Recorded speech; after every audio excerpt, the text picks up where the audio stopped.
Ladies and gentlemen, welcome to Slamhub Wrestling. Myself Suprit, and this is your AEW Dynamite review for March 2nd, 2022. And I'm joined by Abbymaniac here. So, Abby, what did you think about this Dynamite here? Because it was the go home show for Revolution, which will be this Saturday or Sunday. And show for me, it was fine. Like they tried to progress the storylines even more heading towards the pay-per-view. Some were good, some were great, others were just blah. But give me your thoughts on the show, and we'll talk about the big announcement. But overall about the show, give me your thoughts. Overall show, my opinion is that I thought that the show was blah, to be quite honest. Uh, it could be the reason, and it would be that they are saving their A game for the pay-per-view that is Sunday, the Revolution pay-per-view, and you know the this episode of Dynamite was not at par with the previous editions of Dynamite, which we have seen in the recent past. It seemed like a rampage, to be quite honest. But we'll talk about the entirety of this show. But before that, if you're new to Slam Up Wrestling, then make sure to like, share, subscribe, do all that fun stuff. Check out other content links provided in the description below. So AEW Dynamite here. So they're doing this show at Daily's Place. So they decided to kick off with the big announcement, which is coming from Tony Khan himself. That too, and this announcement was so big that he decided to show up on live TV. I think this is the first time he has appeared live on Dynamite here. So he is there in the ring with Tony Schiavone. Schiavone introduces Tony Khan like you actually don't need any introduction for this guy, the owner of AEW. So Mike is handed to Tony Khan here. So this announcement, like they said that they're going to do a big announcement. So there were three scenarios that could have been in the case here. One was the New Japan and AEW a super show that fans were predicting, which will happen eventually in the future. Second, and I thought this was going to be the case, was a big, I could say, streaming service. AEW is going to introduce a streaming service. Maybe go to HBO Max or something like that. I thought this was going to be the case, but this is something that will also be happening eventually in the future. And the third, which I didn't expect, but it was still in the air, is AEW / Tony Khan acquiring Ring of Honor. So what happened was Tony Khan, first of all, this is his first live appearance on TV. He, in his Tony Khan, attitude, he's kind of a special, interesting person. That's the great way to put it. So he's out there, hyping up the crowd, thanking everyone, each and everyone, for supporting AEW through, especially in the pandemic, and helping AEW survive, something like that. So, and then he starts to talking about there is another company called Ring of Honor, which started 20 years ago, by the way. And he goes on and says that he has come to an agreement that he is the new owner of AEW. A good reaction for that. And then goes on and on and on, talks about the first ever show over there in Ring of Honor, that is 20 years ago. And talks about, I will get to eventually the other part of this announcement. But the breaking news here is Tony Khan is the new owner of Ring of Honor. And this actually is pretty a huge deal in my opinion. Like this is a kind of a game changer, if you want to put it that way. Like it is great for the industry in general, because Ring of Honor was something that a few months ago that we were questioning, will it survive, are they going to come back? because they released each and everyone from their contract, decide to have another type of business strategy. But here we are. Tony Khan is owning Ring of Honor, and I think this is a different way to like Vince McMahon. He acquired WCW, ECW back then, and he basically bought the tape library. In this case, it's not just the tape library of Ring of Honor, the promotion, but eventually he's going to run it as a different entity, kind of like AEW is doing right now. So, give me your overall thoughts on this big announcement, man. Mm, I, like you, I had many scenarios in my head as well. Last week on our review, I threw out this theory that it could be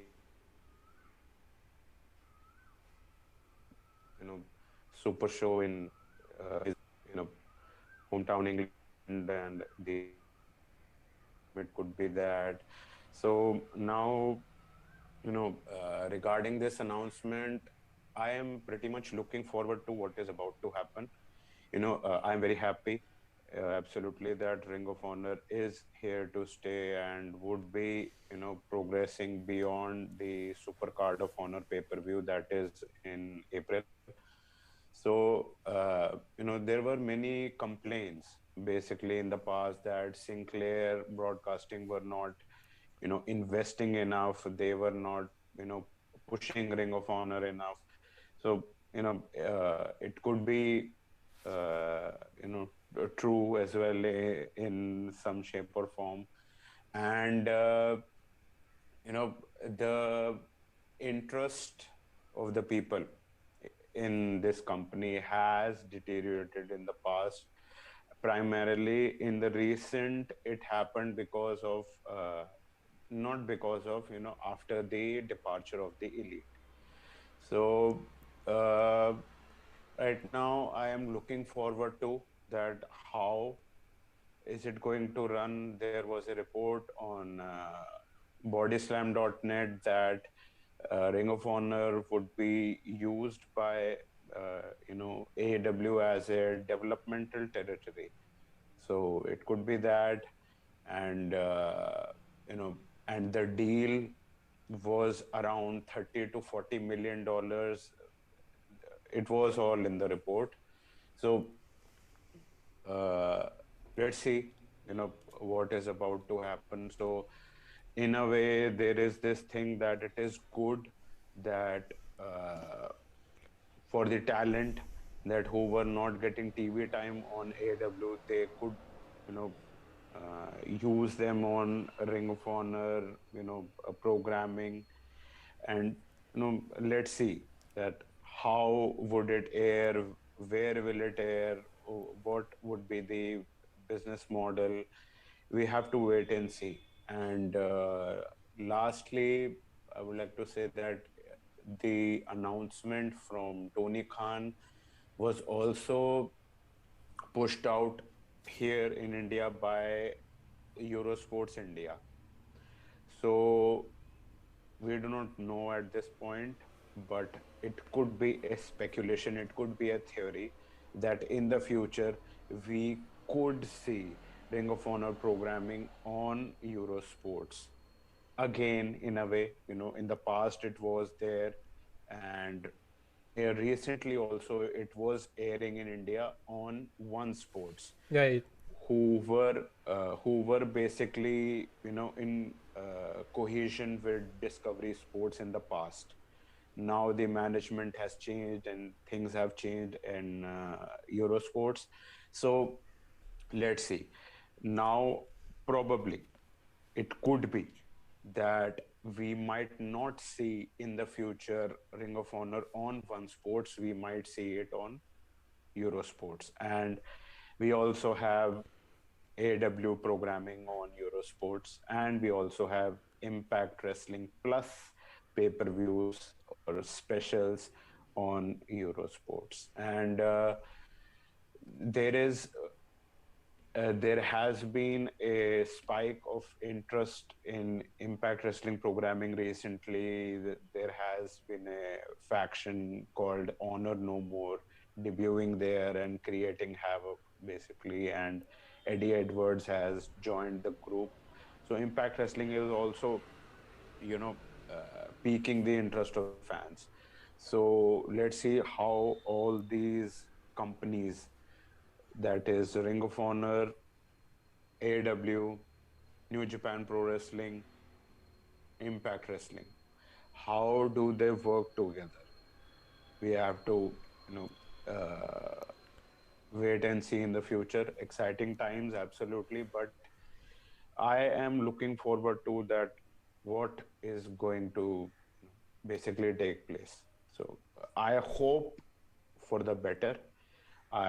People were, people are skeptical, obviously, that you know one guy is acquiring many brands or running many promotions, so there could be some biasness there, just like we saw in the case of WWE ECW in the past, which was airing on sci-fi there in America and also here.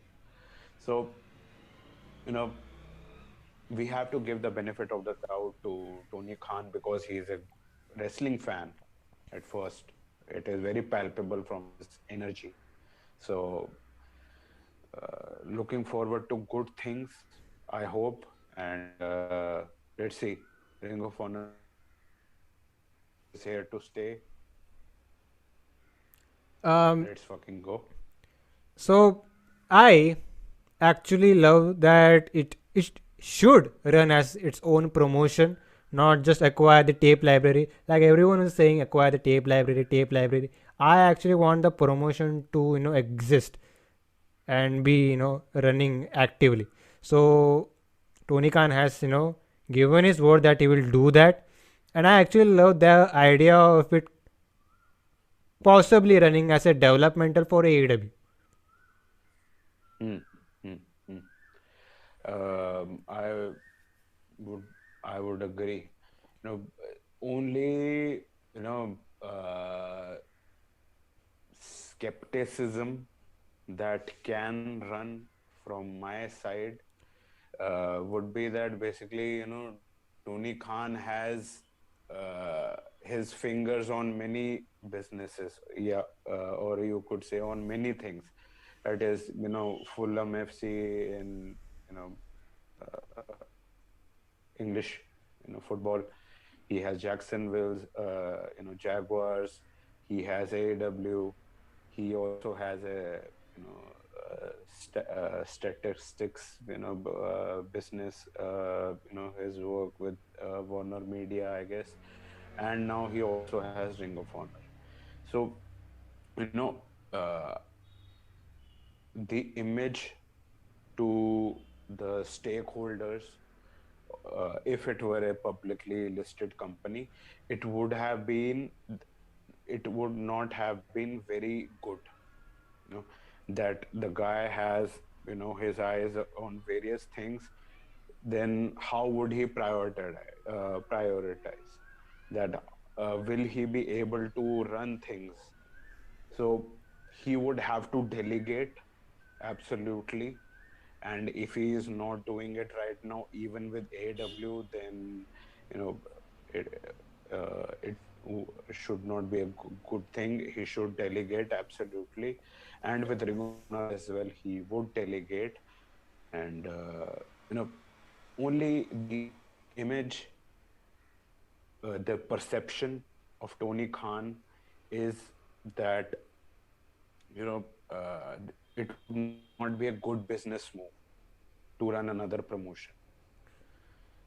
But if you look at from the fan perspective, if you look at the wrestling fans and everybody across the globe, they want this.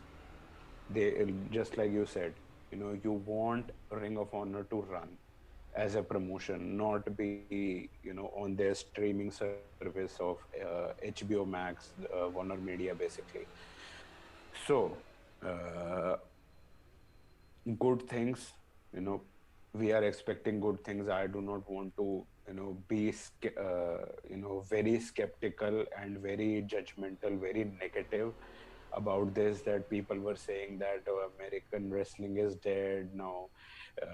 Some are there, who are big, critics of Tony Khan, AEW, that now I would only be watching pro wrestling, Noah, DDT wrestling, such stuff like that.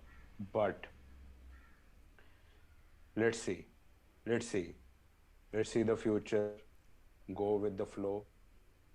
Good things would possibly be happening. There are many people who could, jump ship in both the promotions, and they can hold up programming of both Ring of Honor and AEW. So let's see. So Tony Khan, as of right now, said he just owns Ring of Honor. So what if he gives the charges to run the entire operation over there to someone else, someone who is credible?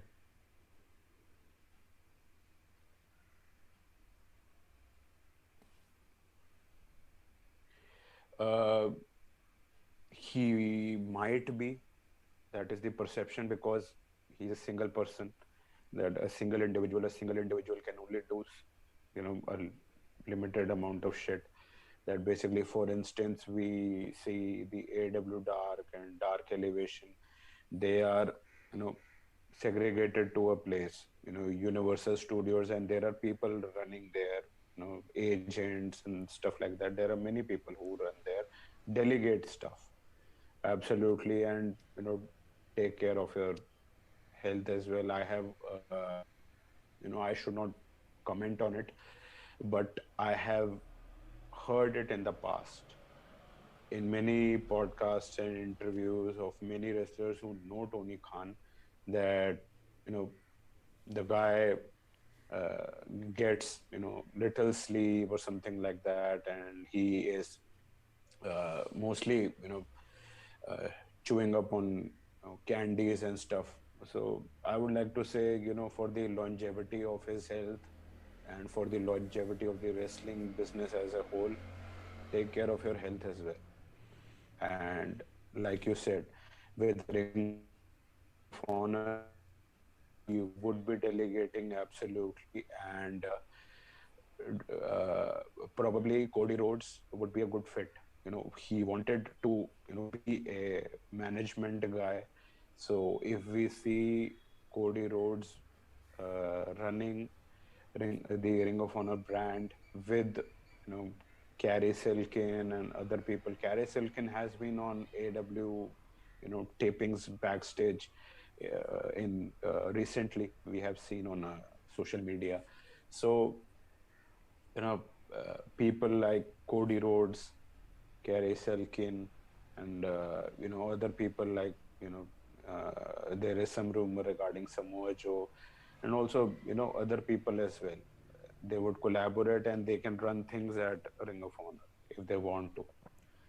Only thing is, doing smart investments and uh, generating revenue. That would be the only thing for businessman, i.e., Tony Khan. And the other thing is two more points out there: the tape library. So you can use that to get leverage for a new streaming service. I think they were talking about getting to HBO Max. I think that's going to be the case. And the last point is, now there was a situation where AW was getting each and every one from the indie scene, and there are still huge name free agents out there. So technically, now with this scenario, Ring of Honor has finally become the third alternative. Yeah, I would agree absolutely. There are many people, many big names who are, you know, on the, free market, who could be employed. Uh, there was this thing as well, that why Sinclair Broadcasting dumped Ring of Honor. That basically was that it was a loss-making entity. That is why primarily they, dumped Ring of Honor. So right now, I would like to, you know, if you, see it as a business, and I think that you know, you should try to make it a brand and make it profitable. So absolutely do not sign all the people, make smart investments like you are doing now with AW, and make it a thing that these people can transcend audiences. They can capture the audiences that who have gone by, who have gone away because of any programming. I am not singling out any particular programming of wrestling. You know, you have names there, you have cross promotion matches there. So, you know, make it profitable, make smart investments, and give a good show to the people, basically. But do not make it a thing that you are running this ship, and you are basically running it on a loss, basically.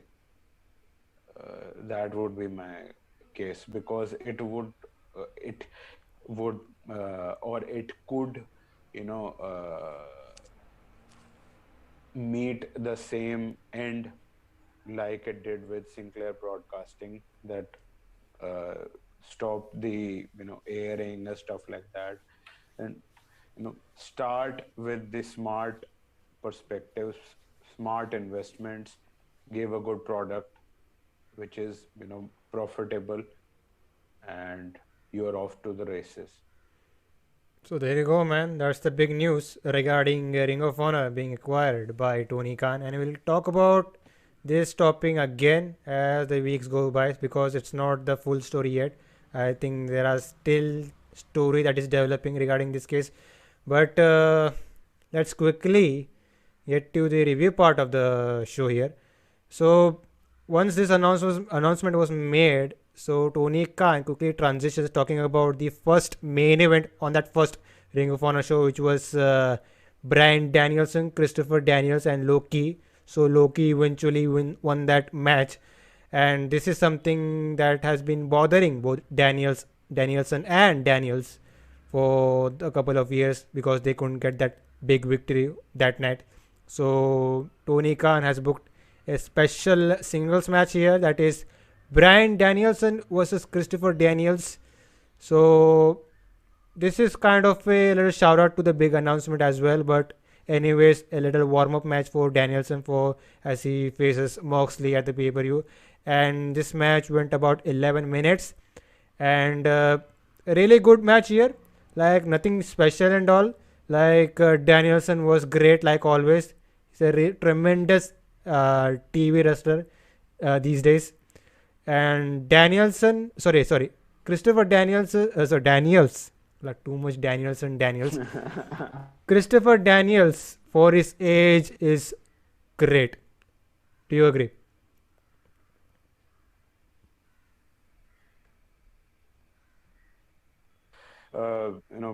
As you said, first main event of Ring of Honor being revisited was the premise of this whole match, and I would say that it was a decent match. Like you said, it was competitive, but decent match, and good to see Christopher Daniels back. He was on Impact Wrestling television recently, and it this match was basically a feel good moment, with and it was you know joined with the announcement of Ring of Honor, the brand getting acquired by Tony Khan.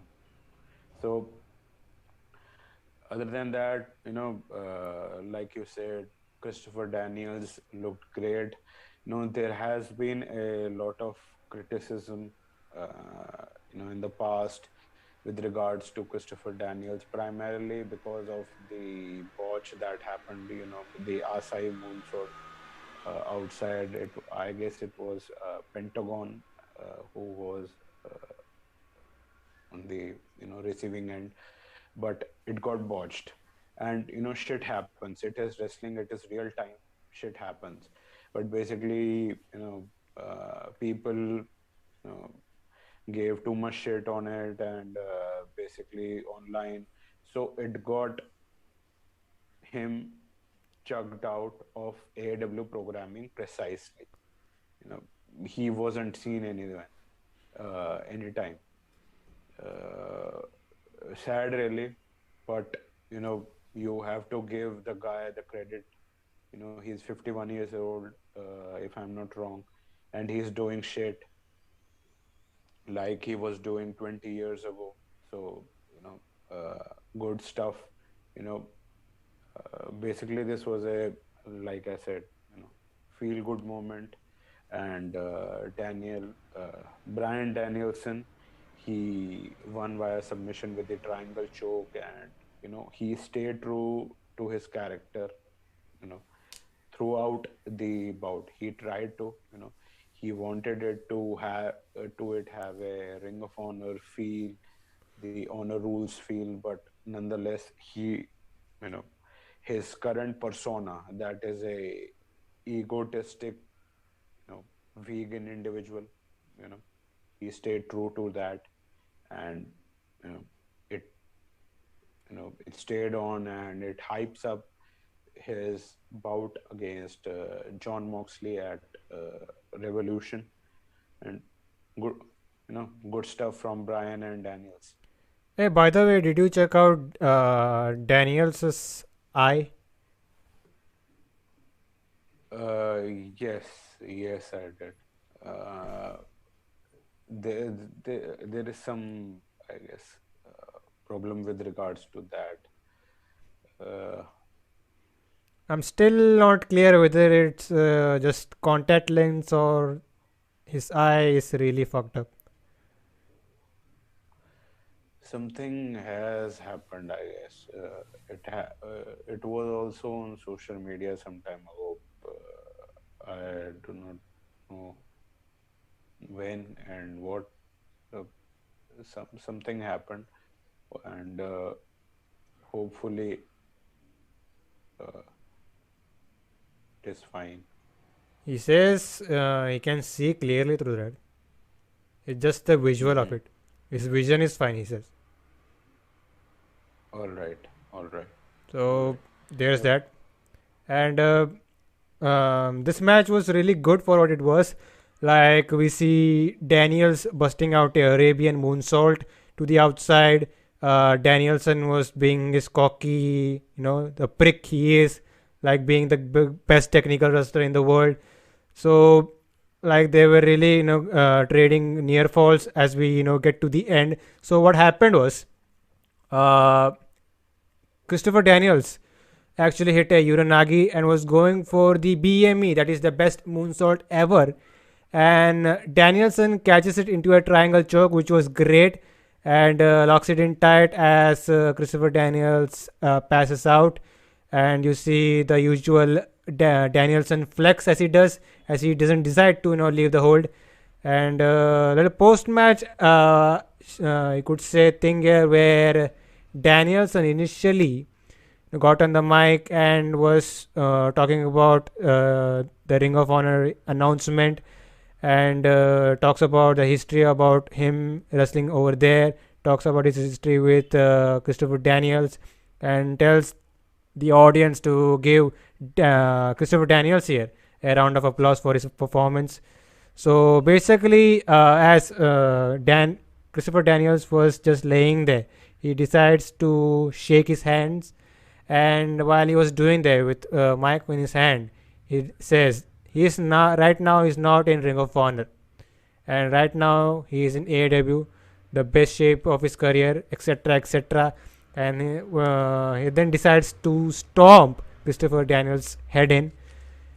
And this was the cue for John Moxley's music to hit. He shows up and he hits the ring. He gets on the mic and nothing much here. Talks about Danielson finally conquering that one thing that has eluded him in his entire career, that is beating Bryan Danielson, the American Dragon.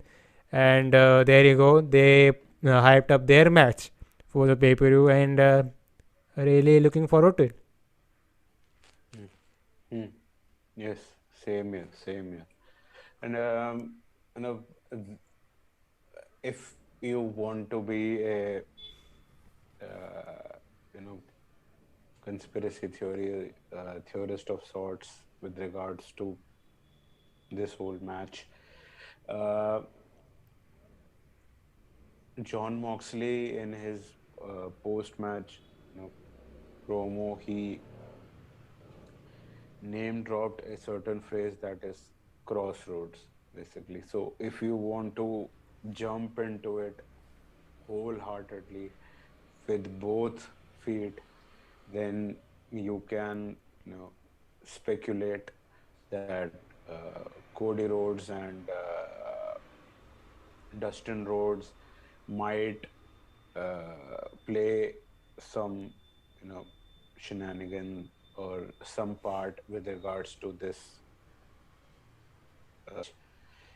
or they could you know drop by post match, basically because the premise of this match was that Bryan wants to work with Moxley and wants to conquer AEW, basically, as tag team champions or get all the championship belts as well.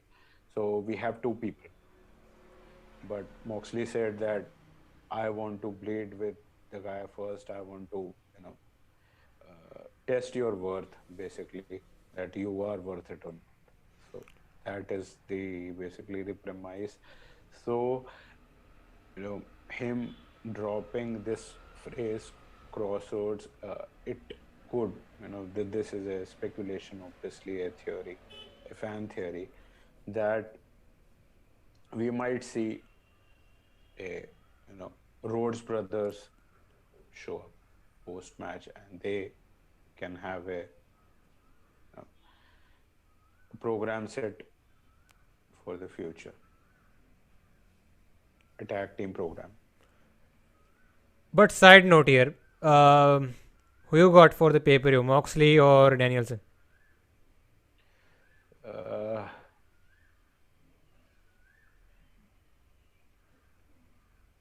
I'm very conflicted, with regards to this match. Anybody can win, or mm, basically, I would like to say that possibly John Moxley would be winning. I guess he needs it more. And him winning would and could lead to them working as a tag team. But let's see if it's just a one-off or if it leads to a second and it leads to a third. We have to wait and see how this program is going about. Let's see. Right now, it was just a short build for this match. It has a logic, it has a premise, and we are going with the ride. But it won't end it at it won't end at the pay-per-view. It would be going forward in some shape or form. So looking forward to what is going to happen. I too think that it's going to be Moxley, not Danielson. So that's my prediction. But here's another solid prediction, which doesn't apply to the pay per view. So I predict 2022, Danielson is holding the Ring of Honor World Championship again. Now it's safe to say, right? Hmm. Hmm. There you go, man. So Could be. let's see what happens. It's really great time to be a wrestling fan. But continuing with Dynamite, we heard from Sting and Darby Allin. So apparently, we are getting a three-way at Rampage for the TNT Championship. This is Sammy Guevara defending against both Andrade El Idolo and Darby Allin. So kind of makes sense if you have been watching the show of why they are decided to do a three-way now. Basically, Andrade cost Darby his TNT title shot. So as a result of this and the whole thing, we are getting a three-way, and at the pay-per-view, we are getting a six-man with Sammy, Sting, and Darby facing Isaiah, Matt Hardy, and Andrade El Idolo. So my question is, what would your option be? Would you have placed this three-way at the pay-per-view, or are you okay with them giving you a big match at Rampage, and let's give you kind of a throwaway six-man at the pay-per-view? Hmm. Hmm. Hmm. We talked about it, or I should say that we brushed upon it in the last review with regards to the TNT Championship. So I guess probably they are going to define it being the TNT Championship as a TV title, basically that it won't be defended on the pay-per-view. It would have its place being defended on television, Rampage or you know Dynamite.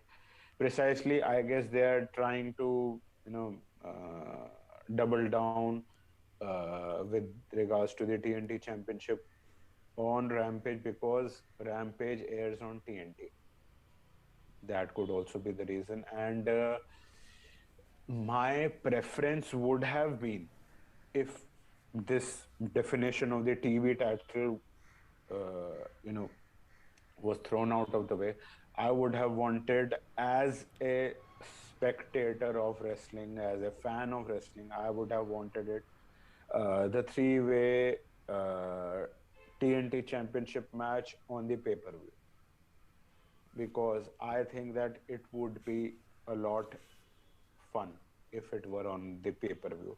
But I understand, with regards to that, why they are having a trios match on the pay-per-view. That is, to with regards to the storytelling, basically, and what is about to happen. There is, some indication that we might see the blow up of the AHFO that Matt Hardy has a baby face turn basically.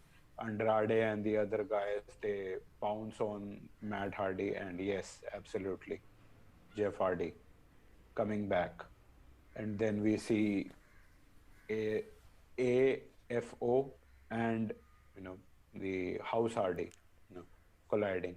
So and also if you are a have a business mindset with regards to the pay-per-view, you would want Sting on your pay-per-view so as to get more buyers, and you want Matt Hardy to get more to get the buyers, basically to generate revenue.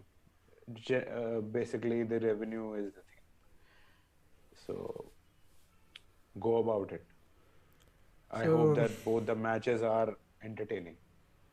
so that is something to look forward to. Should be a good triple threat match at Rampage. And moving on, we had the Casino Tag Team Battle Royal to decide the third contender for the triple threat tag team title match at the pay-per-view. Red Dragons have, you could say, the first one to qualify. They are the second team in there, so we needed a third team over here.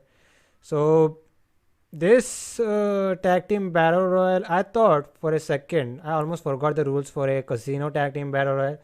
I thought we're gonna see the you could say a group of tag teams coming at once, but they decided to do the traditional Royal Rumble type of battle royal. So Hmm. the first two teams were FTR, and this was a kind of a surprise. Top Flight are back in the tag team division with Darius Martin finally coming back, which was a really good sight to see. And crowd were super into Top Flight here. And the one thing about the Daily's Place crowd in Jacksonville is that they support each and everyone. It doesn't matter what are they a lower card act or a main event act. They support each and everyone, and that is great to see. So the first two teams are FTR and Top Flight, and then we see the third team was the Acclaimed. So Caster does his usual rap and talks about FTR should go back to ROH, which kind of doesn't make sense, but also makes sense at the same time. And also said that they are less famous than Glenn Jacobs' tweets. So there you go. Crowd popped big for that. Everyone loves the Acclaimed. So these are the first three teams. Then we see other teams like Dark Orders number 10 and number 5. We see Butcher and Blade. We see Gun Club, the Young Bucks, Santana and Ortiz, the Varsity Blondes. Another Dark Order team in Evil Uno and Stu Grayson. Excuse me. And I think I'm missing someone. We also had Peter Avalon and Ryan Nemeth of the Wingmen. And is that the entirety of the, you could say, tag teams? Or am I missing someone? Mm, Bear Country, there you go, you another have one. Bear Country. Yes. And I think the one tag team that I missed was the best friend, that is Chucky T and Trent Barreta. So overall, this battle royal was just there, like lot to consider here, because in some form or fashion it was predictable on who's winning the battle royal. And compared to the last battle royal that we had last week, it was little, basically it was just there. So um, I'll try to talk about some of the highlights here. So what happened was the Gun Club actually got eliminated quickly. The usual thing, they get annoyed by the ass boys chant, and they were dumped quickly by both FTR and Young Bucks. Speaking about FTR and Young Bucks, they had a stare down, and several, you could say, interaction between those two teams as this battle royal went about. And final teams were, and by the way, before I get to the final parts, we see the involvement of that Danhausen, who helped Trent to not get eliminated by Evil Uno, basically cursed Evil Uno, and there you go. So the final teams here were FTR and Top Flight. I think they were represented by Darius Martin because certain tag team members were getting eliminated. So it was Dax Harwood representing FTR, and we had the Young Bucks represented by both Matt and Nick at that particular moment, and it was just Top Flight member Darius Martin there. So good for him that they gave him a little time to shine, that he's back, gave him some extra time. So FTR member Dax Harwood was eliminated thanks to some shenanigans with ReDragon showing up. He was distracted, so he was eliminated. So what happened was it was the Young Bucks and Darius Martin alone.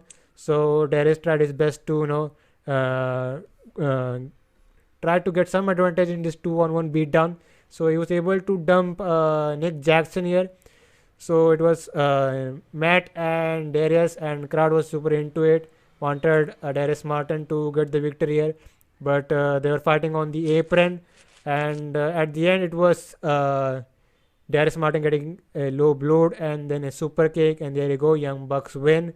So yeah, they are, you could say, participating in the three-way tag team title match. at the pay per view should be a good match. Give me your overall thoughts on this situation. Uh, my opinion with regards to this match was that basically, I would like to echo your thoughts. It was just there.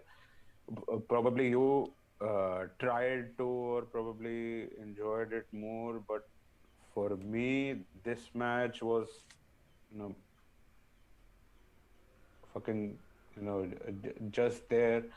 I even skipped it in the midst, and you know, it didn't work for me.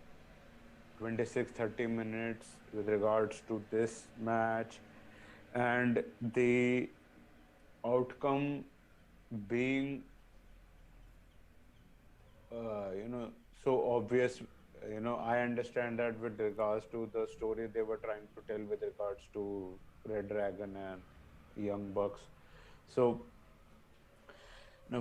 this match felt unnecessary with the with regards to the TV time it was given, because in the midst of the match, if we, you pointed out many things that went about, they didn't translate to the audience, to us. We saw, you know,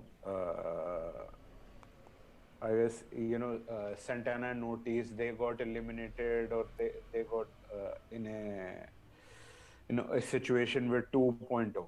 So it could be a thing in the future, and you know it just seems as of now that you know LAX is not getting their due right now. We are waiting. The crowd is behind them. uh, there was a glimpse of a certain aspect post this match with regards to LAX and Chris Jericho. But in this match, it felt underwhelming with regards to the star power and the talent that LAX possesses. And like you pointed out that Red Dragon were involved with the elimination of FTR, so we could probably see FTR and Red Dragon going at it in the near future. So I am looking forward to that. That it would be a great clash of styles, and both are incredibly talented tag teams. So whenever, wherever it happens, it would be absolutely a treat. And other than that, the outcome, like I said, and like you said as well, was predictable. Young Bucks winning, but the ending sequence to build the suspense was good enough, in my opinion. And re- because it was this thing that Red Dragon were outside, at ringside. So we were thinking that they could double cross the Young Bucks once again, and they, go about, uh, Darius Martin, winning, and Top Flight uh, going, to the pay per view. But the likelihood of that was this, because the payoff of this situation with the Red Dragon and the Young Bucks should and would happen at the paper. It would be a logical perspective. And my opinion with regards to the three-way at the pay-per-view with Jurassic Express, Red Dragon, and the Young Bucks, the main story involves Red Dragon and the Young Bucks. Jurassic Express is just there, which should not be the case because they are the tag team champions. They are just there. And if anyone from the Young Bucks or the or Red Dragon wins the tag team championship, probably it would be a better thing. That because at least there is some story, there is some substance to it, and we can see something going forward. But I do not see Jurassic Express losing at this point. They shouldn't be. It would be very early. They should, Like they but it shouldn't is very be early. losing in this situation. Like it Yes, will hurt them in some fashion. yes, it would hurt their stock, absolutely. But if you look at it with a perspective of that, who are the fans caring and who do with regards to the booking they want to make you care about, that involves Red Dragon and the Young Bucks. So shouldn't one of them have the tag team championship, Mm, or it should be with a team that is just there as window dressing in this match? how about we have Jurassic Express retain in this situation? In that way, you could have Young Bucks and Red Dragon continue on with whatever they're doing with this elite dynamic on their storyline. And I think they actually don't need the tag titles in this situation. Somewhere down the They do line, not. somewhere down the line, Hmm. I could see a Red Dragon title reign, but not right now. So let them have a good feud over there. But it would be great if the tag titles are not involved. And with Jurassic Express winning, still being champions, you could have a solid feud for the tag titles. You just talked about Proud and Powerful not getting their due. Let's put them in that situation. So there you go. Everyone wins in this situation. Uh, I sort of agree with you. You know, uh, First of all, Red Dragon, Young Bucks do not need the tag team championship. Absolutely, they do not need. But what would you like more? The tag team championships being defended in a program which has some investment, or rather than a program which has little to no investment, which has little to no story to it. In a perfect world, you would want the championship to be defended in matches where there is an investment from the crowd, where there is a story, there is a logic, there is some substance to it. Right now, I'm not saying that, the point that you are making, that Jurassic Express winning and going on to future feuds is a bad thing. Not at all. They need this win to legitimize themselves, that they are young talents, they are, rising talents basically. But the fact is that they that is AW is not, putting them in meaningful, substance right now. The meaningful substance was with the thing that they did with the Ass Boys or the Gun Club. They It had some story, it had something to it. You could have booked it in such a way that the Ass Boys were involved in this as well. As Boys and, Jurassic Express had great backstage segments. It was a feud which were people were invested in, but you gave it away on television. And now the championship is being defended in a program which involves the challengers, but they do not have something to do with the champions. So that is the, perspective with regards to booking. Mm, You should invest more with regards to making the tag team champions, you know they are relevant, and whenever they are having the match, there is some substance to it, man.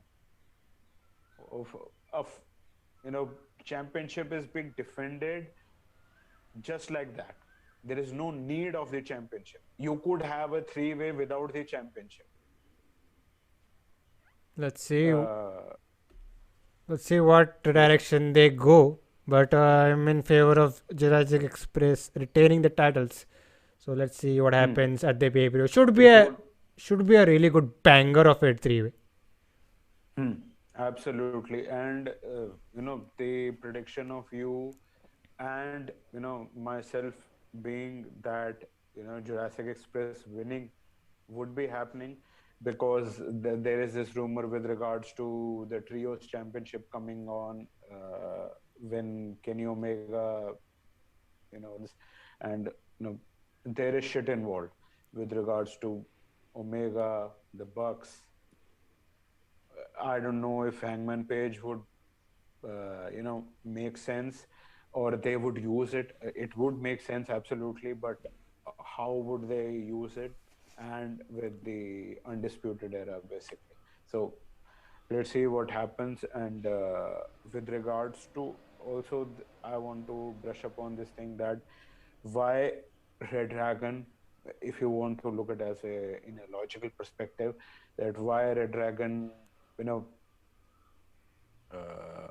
eliminated FTR and they helped the Young Bucks in this match, in this case, would be because of the shit that they pulled in the main event. That the Young Bucks do not come in any sort of scenario to save Hangman. And by the way, keep an eye on that Red Dragon FTR thing. That is a Hmm. program that could brew post pay per view. Hmm. Hopefully, it happens at a pay per view, and hopefully, it happens soon enough. And whenever it happens, it would be great. I have no doubt about it. So up next, Chris Jericho interview segment is talking about Eddie Kingston, the match that they're going to have at the pay per view. Said talked about what happened last week with the promo, and he stops and said, "You don't know what a promo means." Our conversation from last week, he said in this manner, and basically said that if Eddie Kingston beats him, then he's going to reach out and shake his hand that you're the man, something like that. And if he is not able to beat Jericho, then Eddie Kingston will always be the loser that he is, something like that. So all of a sudden, Santana and Ortiz show up, go face to face with Jericho, and they shared fist bumps, saying everything is okay. Yeah, yeah. There you go. So there you go, man. That's the entire thing for the Kingston Jericho thing, and let's see what comes up with this one. I hope Eddie Kingston is the one who needs the win in this scenario. He needs the win, and judging by what this backstage segment had, I would not be surprised if LAX plays a part in this match and they double cross Jericho and Eddie Kingston goes out with the victory. Because Jericho wouldn't go, down clean, basically. So let's see. And with regards to what you know persona he was trying to portray here, he is trying to be a little more of the heel or whatever you want to call that. So let's see. People will pop huge when the double cross happens if they pull the trigger with that, and LAX finally cut off their allegiance with the inner circle at the pay-per-view. So exciting stuff. And speaking about exciting, up next we had CM Punk. He was out there, very serious look on his face, and he was out there to respond to MJF's comment, that legendary promo that he cut last week. I think it was last week, right? Yes. Um, so he was out there, and basically he was confused since last week, hearing what MJF had to say. So we kind of thinks that MJF really poured his heart out, and he then talks about, "Am I the villain?"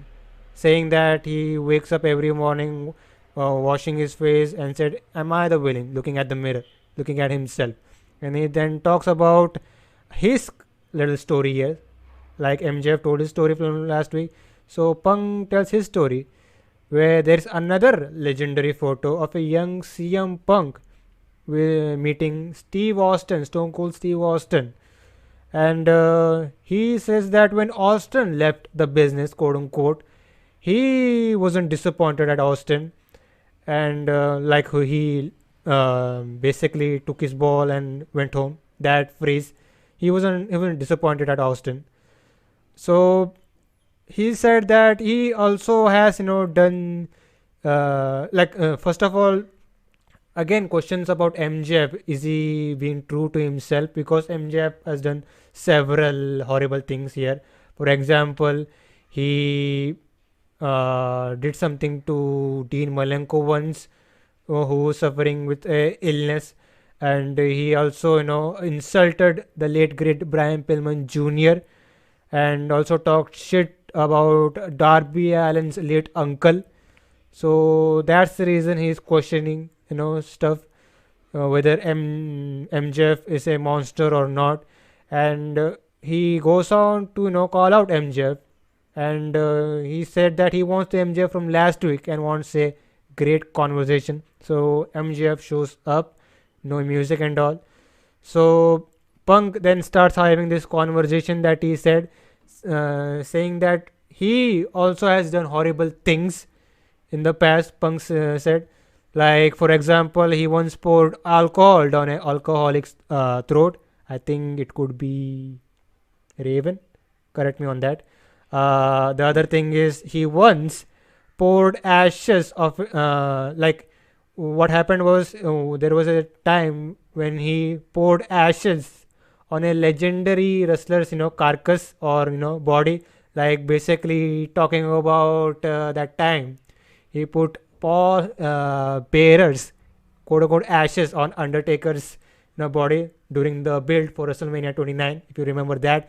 And the other thing was, he also brought up someone's addiction problems, insulted him in such fashion that they had to lose his job. I think it's Jeff Hardy. So I don't know, it could be Jeff Hardy or Raven in that alcoholic or addiction storyline. So there you go.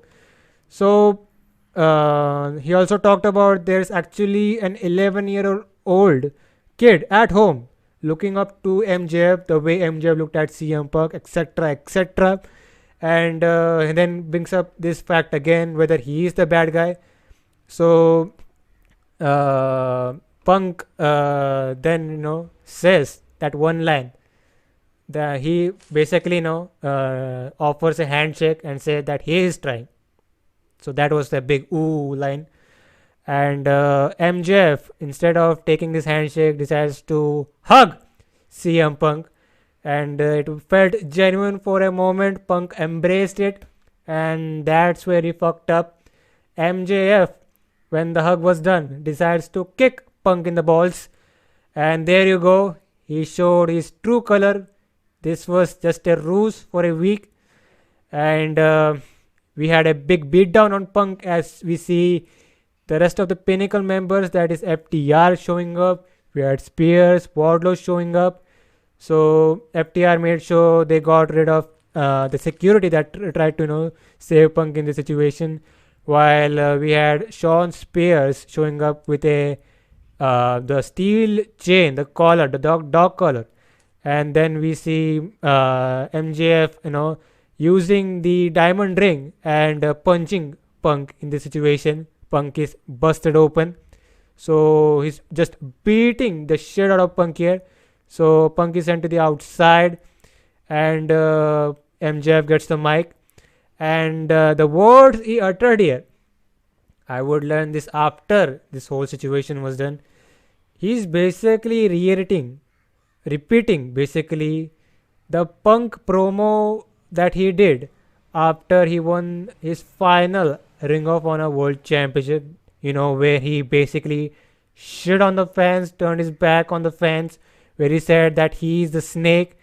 Like, he basically tells the story where Punk tells the story that there's a old man who pets a snake, takes care of him, but at the end of the day, the snake turns out to bite the owner, the old man. So MJ basically cuts the same promo talking about the old man, said that he is the snake, and you shouldn't believe the snake. You shouldn't be believing the snake in this situation. And there you go. More insult to injury as the dog collar is wrapped around Punk's throat, and we could see Sean Spears choking the hell out of Punk in this situation. Crowd was clamoring for Wardlow to make the save, but he was just ordering MJF's orders, and was just there in the corner. So this prompted the baby faces to show up. In this case, it was Darby, Sting, and Sammy Guevara who came out for the save, chased the heels out, and there you go, man. That was the go home angle for this big, most awaited match on the card. And I'm still conflicted on who's showing up, who's walking out as the winner. Should be MJF, but still, I have doubts. Really good angle, man. Another home run, in my opinion. What did you think about the situation? Hmm. Uh, I thought that it was a great segment to hype us all up for the dog collar match at the pay-per-view between the two guys. Uh, the thing that all the things that all transpired, it were a little predictable. We have been seeing wrestling from the past so many years, so we knew what was about to happen. But So for a second, yes. as a fan and in general, MJF came out Hmm. as the baby face, if you want to use that term, from that promo, and Hmm. Punk was really coming out as the bad guy. And I like the fact that they are really going with the flow here, mentioning each and everything, every genuine moment in the storyline, in the promos. And there you go, man. MJF with, could say, like, a little expected, but he showed his true colors. And yeah, man, like you were saying. Yes, absolutely. The things that all they invoked, they're trying to invoke, and there is this thing that we have talked about it in the past with regards to promos, with regards to storytelling, that it should feel real. The wrestlers, uh, they should feel like real people. So if you see this segment, if you see the segments of the past with regards to the storyline, you would see that it feels real. You are genuinely invested, and it is, as you said, most awaited match on the card on at the pay-per-view. I know that it won't be getting the main event booking, but if I compare it to with the match which would be getting the main event booking, that is the World Championship, this is on another stratosphere. And with regards to the World Championship, I'm just comparing for the sake of it. The World Championship match, it doesn't hold a candle, not even the birthday one. Hey, listen. Now that you brought this up, you know what I would have done? And I hope you could do that still. Let's Hmm. have the world title open up the pay per view. That's a big thing, right? You're opening up a pay per view with the world title match. Like AEW has done in the past, they have opened up dynamites and all with world title matches. So you could also do that at the pay per view. It's not a Hmm. shame and all. You're opening a pay per view. That's a big deal. and you could give the main event to Punk and MJF. I can do that type of strategy, or even vice versa. Like everyone is happy with both feuds and both programs, with and the way they are positioned in the card. Mm. Uh, the World Championship match getting the or being the first match on the pay-per-view, I do not know if they would, if they, will, with regards to this whole thing. Uh, there is this mindset with regards to the wrestling fans that new talents should be given main event booking, irrespective of the fact that how much the fans are invested. If this were WWE, the thing that you said, they would pull it off. And it would make sense as well that the people who are, the most they are, invested in, it should get main event booking. It is Punk and, MJF. It gets main event booking, and because it is eagerly awaited, first of all, and we do not know what would be the aftermath of the match, so it deserves main event booking. Agreed. But with regards to this whole perception, with regards to the match of the World Championship, that the World Championship is being defended, there are the new guys, the rising stars of the future. From the wrestling fans' perspective, it deserves top billing, the main event billing. But the thing that you are saying, that they can go with the opening match with regards to the World Championship, like they have done it on television, it would go brilliantly.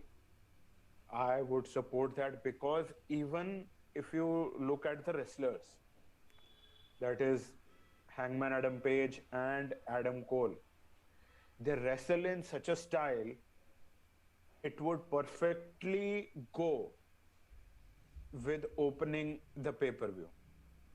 It would be a great match to open the pay-per-view. Absolutely. But this perception with regards to the World Championship and blah, blah, blah, it won't get you that. The scenario which you are saying. With regards to the television show, they do that. With regards to the pay-per-view, very difficult, but let's see. Hoping for the best. And really pumped for this match. And let's see, I'm actually not going to predict this. I'm going to go and watch this match with a open mindset, because I think at this point, even if Punk wins, I think MJF should be the one to get another victory. But even though if Punk wins, that could be the way to really put a full stop on this whole story. Like MJF has beaten Punk technically twice, that too. So I think Punk does need some redemption to end this whole thing. I wouldn't mind that if I think in that way. But if MJF is walking out winner, then great stuff. I agree with that. So should be a really solid match. Another one in the pay-per-view card. So as we move along, interview segment with Keith Lee talks about the face of the Revolution ladder match and what all. So what happens was he's interrupted again by Team Taz. Ricky Starks making fun of his the way he talks. That is Keith Lee with the greetings and salutations. And Keith Lee had enough this week. Said basically gave both the members a warning, and we see another face-to-face between Hobbs and Keith Lee. And Keith Lee said that he basically has a warm-up match at Rampage, and basically Team Taz warned Keith Lee to just be careful. So this says that Keith Lee won't be winning the face of the Revolution ladder match. And we have a program in hand with Keith Lee feuding with Team Taz and especially Hobbs and Starks in the situation.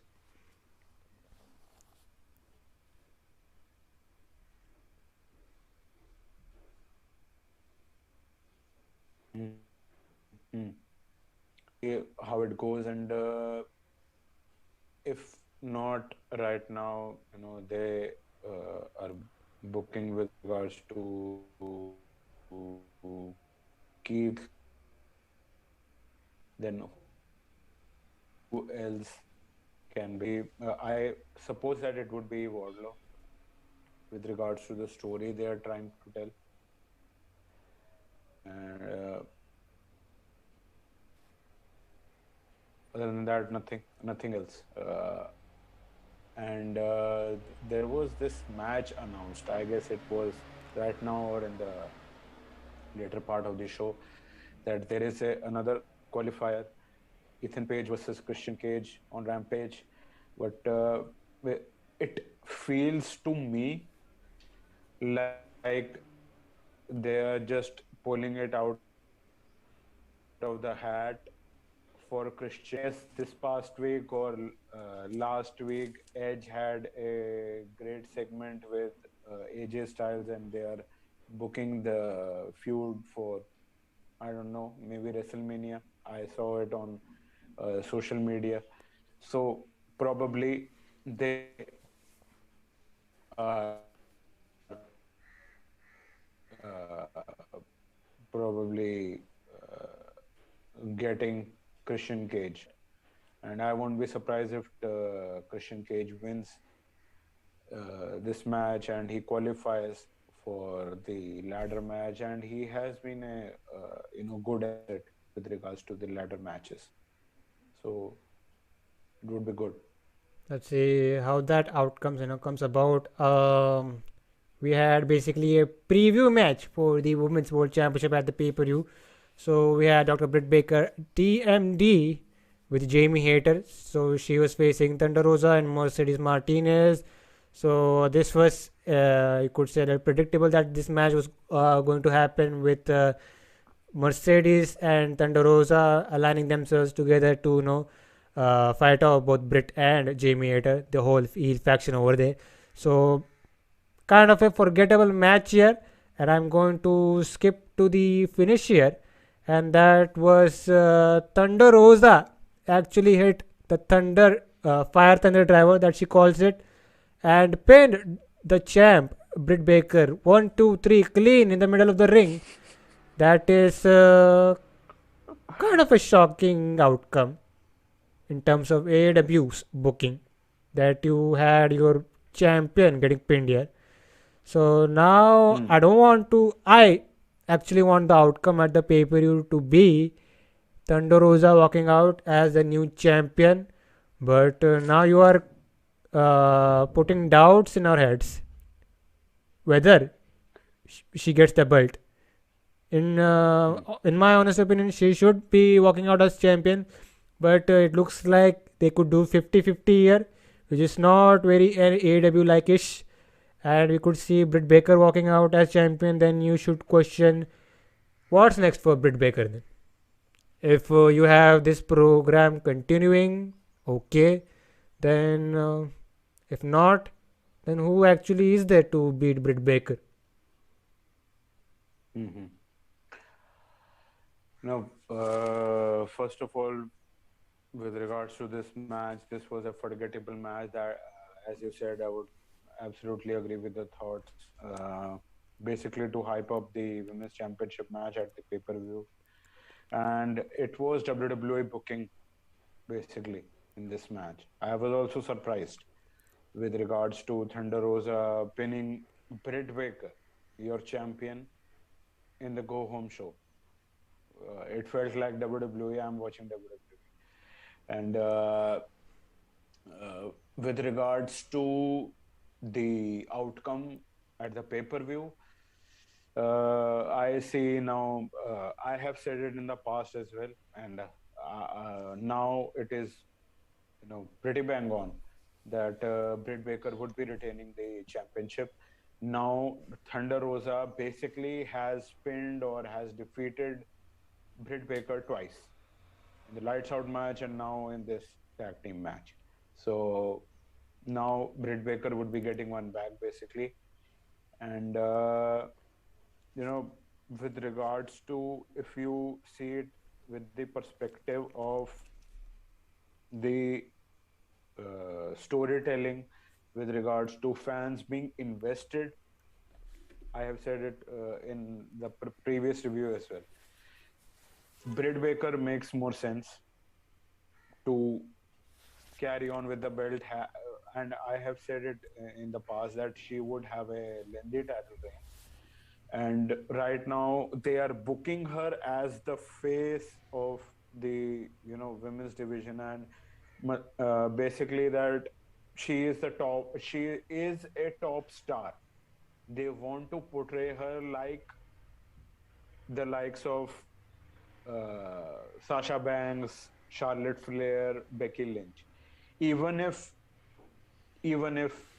she doesn't come to par with regards to the ring skills, but as a character, as a persona, they are trying to book and they are trying to showcase Britt Baker as that.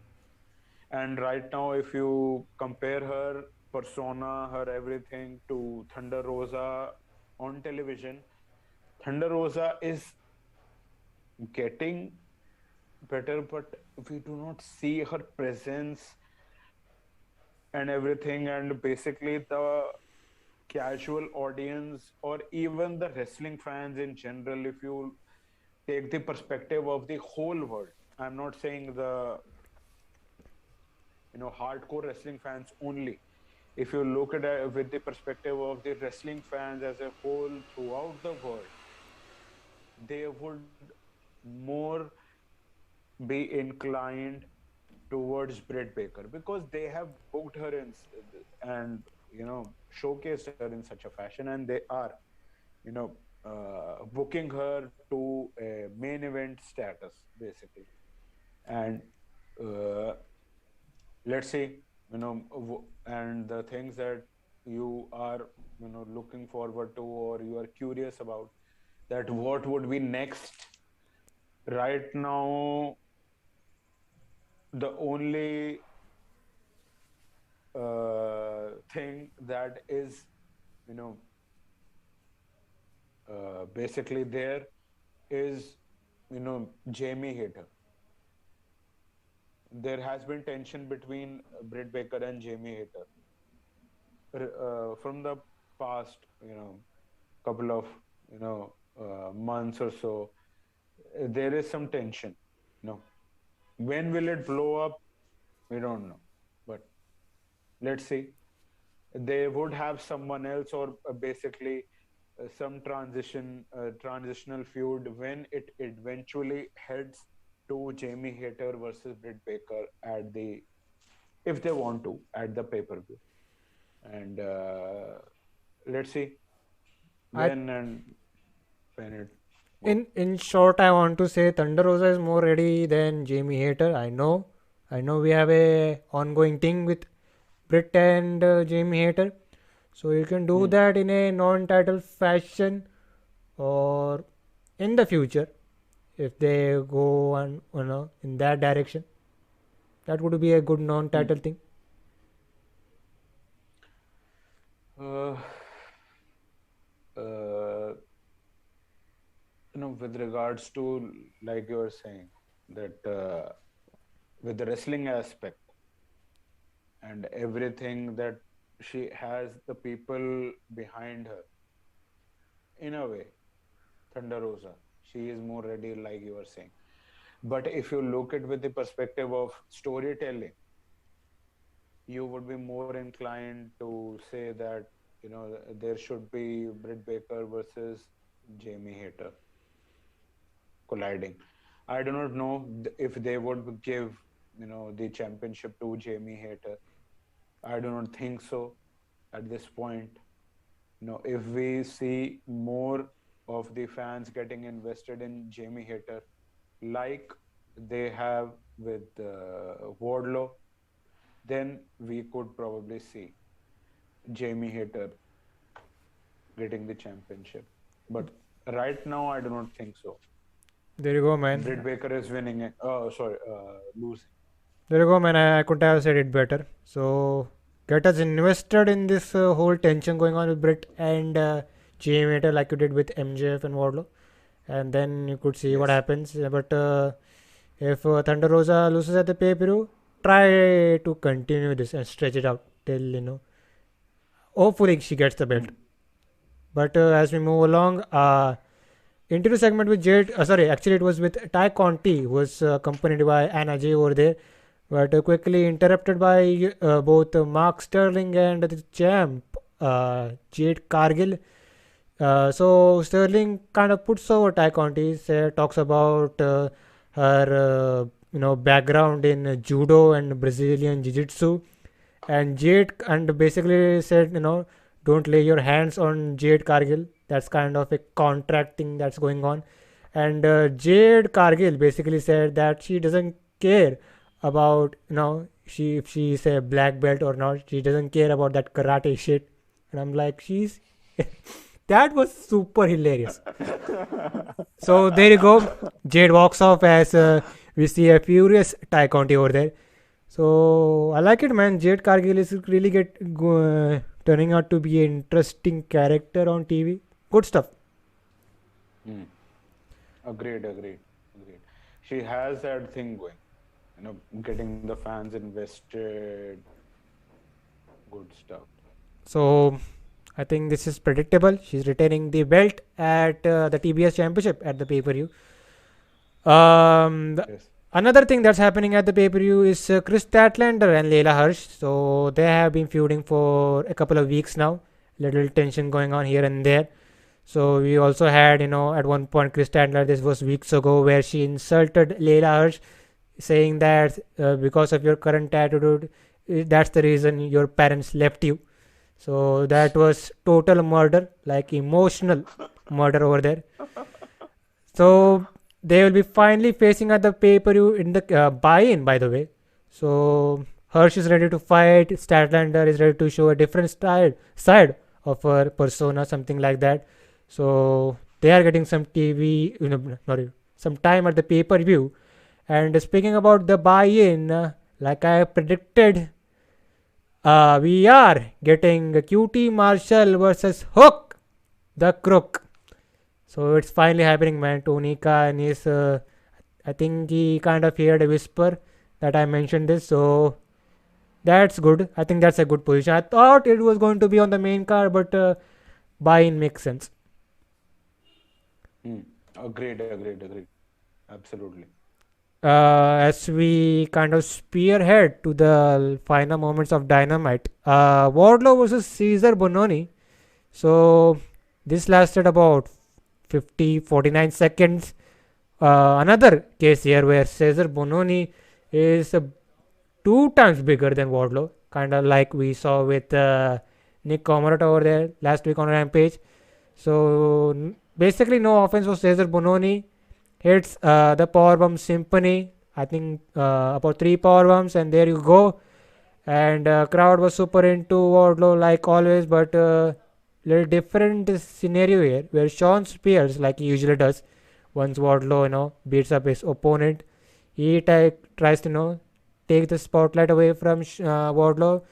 So he was going for a chair shot on Caesar, but Wardlow caught Sean Spears in this moment and took the steel chair away from Spears. So Spears was kind of pissed and went face to face with Wardlow, but Wardlow didn't back down and he kind of gave a deadly look to Spears, and Spears realized what was going on, decided to back away, and there you go.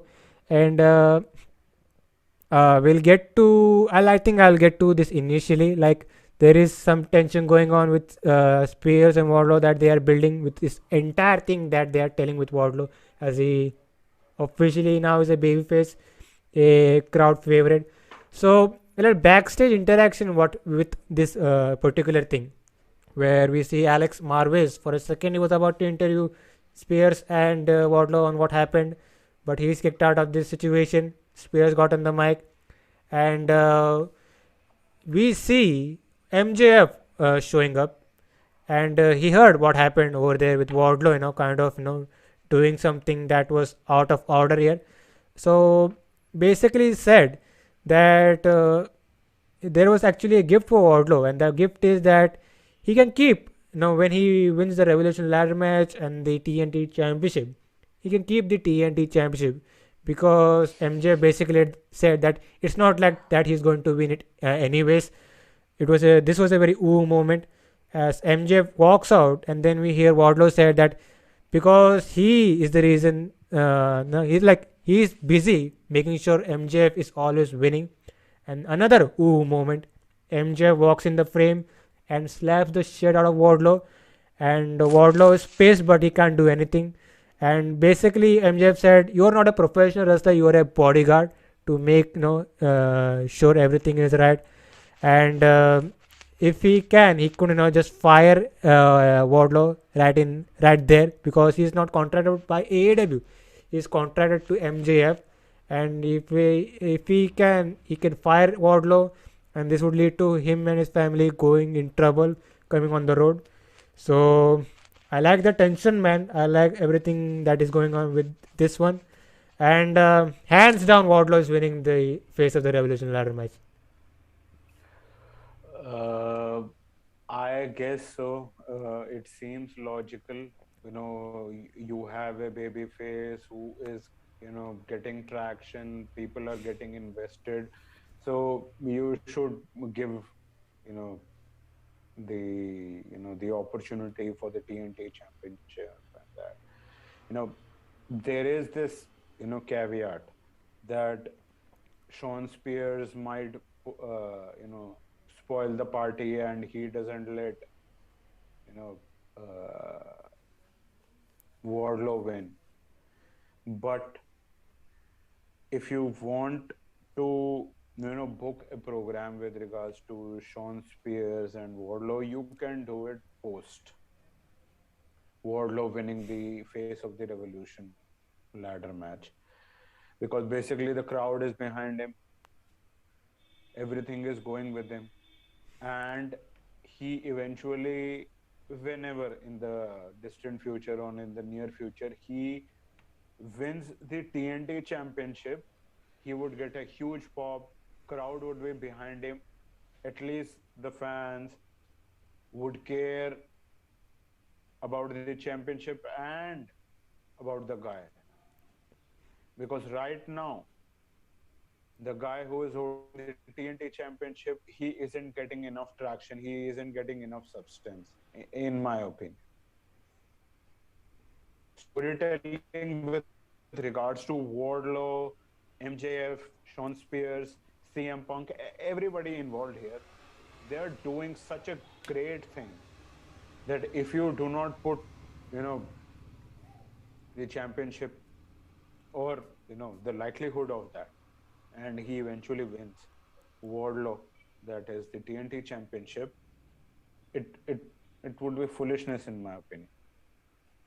You should do that rather than make Orange Cassidy with the Danhausen curse win. I am not in favor of that. Absolutely not. Yeah, I hope Danhausen doesn't curse Wardlow. That would be very harmful. Yes, and I want to like to say that with regards to the Danhausen curse spot, which is being done, on AW television. Precisely, it is being done on Rampage and whatever. But when it happened here in the Casino Battle Royal, it felt unnecessary. It felt out of place because it was a very, you know, serious, consequences and stuff like that. So even when JR just exclaimed that what the fuck is happening in his own way on commentary, I also felt the same, because the the scenario and what the fuck was happening, it didn't require and it didn't need the Danhausen spot, in my opinion. I understand that he's over and you're using him as a character and he has a huge upside, just like Santino Marella had in WWE. And I'm not saying that the same, but with regards to using them to get to the casual audience, the masses, basically, you use them, but use them in such a way that it it doesn't leave a bad taste in the fans' mouth. That's all. But anyways, love that Danhausen. As we Yes. move along with the main event, this was a six-man tag preview for the World Championship, like we saw with the women's, but it was slightly better here. This six-man action. So this was the World Champion Hangman Adam Page teaming up with John Silver, Alex Reynolds of the Dark Order. They are facing Adam Cole, baby, and ReDragon here. So, like I said, really good match. Yes, we were talking about with uh, this thing with regards to, we compare the mic work and the storytelling with regards to, if we compare it to uh, of the World Championship bout with regards to any other stories which are going on AEW programming. Yes, uh, I was just saying that the stuff that they were trying to do with regards to this championship bout, the storytelling, the story they were trying to tell, they were wanting people to invest. No, I did not see any uniqueness. I did not see a sense of urgency. I did not see a sense of realism, the emotion which we saw, like the case, if we take the instance of the MJF Punk angle, or, even if we compare it to the likes of the angle of Bryan Danielson going about with other people, that there is a sense of character, there is a sense of realism, there is whenever they are on the mic, they get you captivated as a audience. So, and when we look at this case, this here, with regards to the World Championship, it, to me, it didn't feel that. So right now, I am not pretty much invested in this championship feud, even if there is a lot of history and the story they were trying to tell, it just is not getting me invested. It just isn't working, in my opinion. So, there you go, man. That was the entirety of Dynamite. Yes. And this Cole Hangman Page match, another you could say potential banger. You just talked about the build, they tried. So I think at this point we have to go with the flow. Match should be good, no doubt. So Yes. that was your AEW Dynamite review. And before we leave, Abby, where can these guys find you? Guys, you can connect with me on Instagram and Twitter at Abbymaniac, and you can also connect with me on LinkedIn and Facebook as well. And you can find Slamhub Wrestling on Twitter at SlamHubW, Instagram at SlamHub Wrestling. You can catch this review in all the audio platforms like Anchor, Spotify, Google Podcast, and now even on Ghana. So check all that out, and we'll see you guys next time.